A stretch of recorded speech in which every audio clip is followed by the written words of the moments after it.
दोस्तों आप सभी का क्लास 10th कंप्लीट हो चुका है और अब आप लोग एक नए क्लास में जाओगे, क्लास 11th। और क्लास 11 सबसे ज़्यादा इंपॉर्टेंट क्लास है इन सब में से।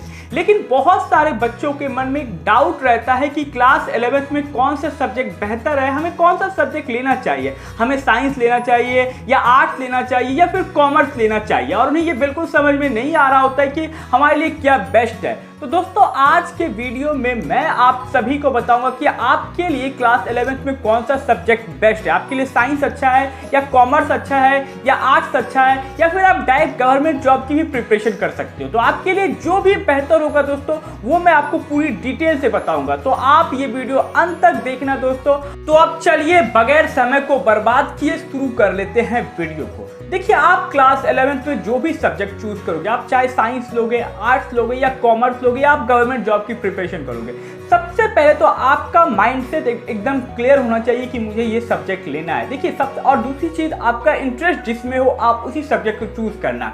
जैसे अगर आपका इंटरेस्ट आर्ट्स में है लेकिन आपका कोई फ्रेंड साइंस सब्जेक्ट ले रहा है, आप भी उसकी देखा देखी में सोच रहे हो कि नहीं मैं भी साइंस ले लेता हूँ। नहीं दोस्तों, ये कभी मत करना। सबसे पहले अपने इंटरेस्ट में देखना कि आपको किसमें इंटरेस्ट है, आप आगे क्या फ्यूचर में बनना चाहते हो, क्योंकि अल्टीमेट चॉइस आपकी होनी चाहिए, ना कि आप पेरेंट्स के दबाव में आकर के या किसी फ्रेंड्स के देखा देखी में ये सब्जेक्ट चूज करना। बहुत सारे लड़के होते हैं कि आप कुछ इंटरेस्ट किसी और में होता है लेकिन किसी की और की देखा देखी करके ये सब्जेक्ट ले लेते हैं। तो आपको सबसे पहले अपने इंटरेस्ट को पहचानना है, अपने अल्टीमेट गोल को देखना है कि आप लाइफ में क्या बनना चाहते हो और उसी के अकॉर्डिंग सब्जेक्ट को चूज करना है। आपको आर्ट्स लेना है, कॉमर्स लेना है या साइंस लेना है या जो कुछ भी करना है, सबसे पहले अपने इंटरेस्ट के हिसाब से चूज करना है। अब बात कर लेते हैं कि आपके लिए सबसे बेस्ट क्या है। तो शुरुआत हम सबसे पहले आर्ट्स सब्जेक्ट से करेंगे। देखिए बहुत सारे स्टूडेंट्स के मन में ये वहम सा बैठा हुआ है कि आर्ट्स सब्जेक्ट उतना अच्छा नहीं होता, आर्ट्स में कोई करियर ग्रोथ नहीं है, जॉब हमें आसानी से नहीं मिलती है। तो दोस्तों ऐसा बिल्कुल भी नहीं है। आर्ट्स सब्जेक्ट को लेकर के आप एक अच्छे वकील बन सकते हो, पॉलिटिशियन बन सकते हो, जज बन सकते हो, आप हिंदी संस्कृत के प्रोफेसर बन सकते हो। तो आर्ट्स आप यूपीएससी की तैयारी करके आप आईएएस या आईपीएस बन सकते हो। नहीं ऐसे न जाने कितने ढेर सारे ऑप्शन है आर्ट्स सब्जेक्ट को लेकर के। तो आप ये बिल्कुल मत सोचिए कि आर्ट्स में कोई करियर ग्रोथ नहीं है। अब बात कर लेते हैं कि आर्ट्स में आपको कौन कौन से सब्जेक्ट पढ़ने होंगे।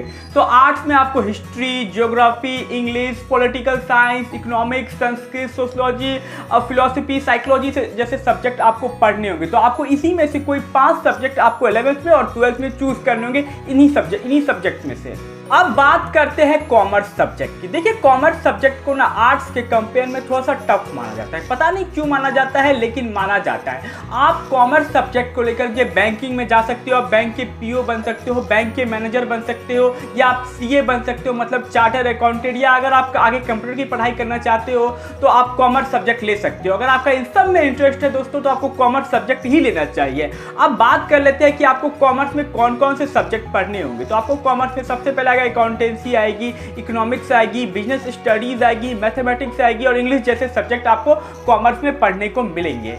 अब बात करते हैं साइंस सब्जेक्ट की। देखिए साइंस सब्जेक्ट को लेकर के ना आप कुछ भी बन सकते हो दोस्तों। साइंस सब्जेक्ट को लेकर के आप यूपीएससी की भी तैयारी कर सकते हो, कोई गवर्नमेंट जॉब की प्रिपरेशन कर सकते हो आगे चल करके। लेकिन साइंस को ना मेनली 2 चीजों के लिए अधिक जाना जाता है। एक तो साइंस लेकर के आप इंजीनियर बन सकते हो या डॉक्टर बन सकते हो दोस्तों। अगर आप दोस्तों पीसीबी रखते हो यानी फिजिक्स, केमिस्ट्री, बायोलॉजी रखते हो 11th सब्जेक्ट में तो आप आगे चल के डॉक्टर बनोगे। या आप पीसीएम रखते हो यानी फिजिक्स, केमिस्ट्री, मैथ सब्जेक्ट लेते हो तो आप आगे चल करके इंजीनियर बन सकते हो। आप समझते हैं कि दोस्तों पीसीबी और पीसीएम क्यों रखते हैं। देखिए पीसीबी सब्जेक्ट वो रखते हैं जिनको शायद मैथ से थोड़ा डर लगता है या जिनको डॉक्टर बनना होगा वो पीसीबी रखते हैं। पीसीबी में आपको 5 सब्जेक्ट पढ़ने होंगे, फिजिक्स, केमिस्ट्री, बायोलॉजी, हिंदी और इंग्लिश। अब वही अगर जिसको इंजीनियर बनना है दोस्तों, जिसको इंजीनियरिंग में इंटरेस्ट है तो वो पीसीएम रखते हैं 11th क्लास में यानी फिजिक्स, केमिस्ट्री, मैथ, हिंदी और इंग्लिश दोस्तों। तो अगर आपको दोस्तों इंजीनियर या डॉक्टर बनना है दोस्तों तो आप 11th क्लास में साइंस ही रखें दोस्तों। अगर आपको इंजीनियर बनना है तो आप पीसीएम रखें और अगर आपको डॉक्टर बनना है तो पीसीबी लें यानी फिजिक्स, केमिस्ट्री, बायोलॉजी। ये तो था कि 10th के बाद आपको कौन सा सब्जेक्ट लेना चाहिए। अगर आप दोस्तों इन सब में कोई भी सब्जेक्ट नहीं लेना चाहते और आप डायरेक्ट कोई प्रोफेशनल कोर्स करना चाहते हो तो इसके लिए सबसे बेस्ट है पॉलिटेक्निक। पॉलिटेक्निक कोर्स 3 साल का होता है। पॉलिटेक्निक कोर्स करने के बाद आप डायरेक्ट डायरेक्ट जूनियर इंजीनियर बन सकते हो और राज्य सरकार द्वारा पॉलिटेक्निक के एग्जाम को क्लियर करके आप कोई भी पॉलिटेक्निक कॉलेज में एडमिशन लेकर के आप पॉलिटेक्निक की पढ़ाई कर सकते हो।